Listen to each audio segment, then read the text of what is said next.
ሳሙናን በፈላ ውሃ በመቀቀል ብቻ ብዙ ሰው በቤቱ የሚቸገረውን ችግር በመፍታት አኗኗሩን 10 እጥፍ ማሻሻል እንደሚቻል ያውቃሉ? የማታውቁት ከሆነ እንግዲያውስ ይህን አስገራሚና ቀለል ያለ አኗኗር ዘዴን አሳያችኋለሁ። ተከታተሉኝ። መጀመሪያ የዚህን ያህል ውሃ ካፈላችሁ በኋላ አንድ የልብስ ማጠቢያ ሳሙናን በዚህ ልክ ቆራርጣችሁ ውስጥ አስገቡት። እመኑኝ፣ ይህን ቀላል ዘዴ ካወቃችሁ በኋላ ሳሙናን በብዙ ብር እየገዛችሁ ላላስፈላጊ ወጪ ላትዳረጉ ትችላላችሁ።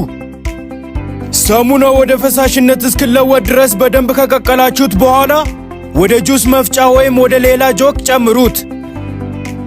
ከዚያን 2 ማንኪያ ኦሞ ላዩ ላይ በመጨመር አንድ ላይ በደንብ በጥብጡት። በመቀጠልም 2 ማንኪያ ሆምጣጤ ያስፈልጋቸዋል።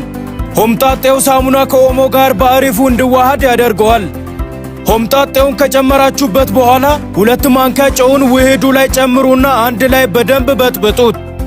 ከዚያም በዚህ መልኩ ውህዱ ወፈር ካለ በኋላ ሌላ የምትጨምሩበትን ዕቃን አዘጋጁት። ከመቀጠለ በፊት ይህ ቪዲዮ ከየትኛው ከተማ እያያችሁ እንደሆነ ኮመንት ላይ ጻፉልኝ። ያዘጋጁት ዕቃ በዚህ መልኩ የሳሙና ቅርጽ ያለው ቢሆን ይመረጣል። ወፈር ያለውን ውህድ ወደ አዘጋጃችሁት ዕቃ በመጨመር ጠጠር እስኪል ድረስ ፍሪጅ ውስጥ አስቀምጣችሁ ጠብቁት። ከዚያን ጠጠር ካለ በኋላ አውጥታችሁ በመቆራረጥ በምታዩት መልኩ ከአንድ ሳሙና 10 ሳሙና መስራት ትችላላችሁ።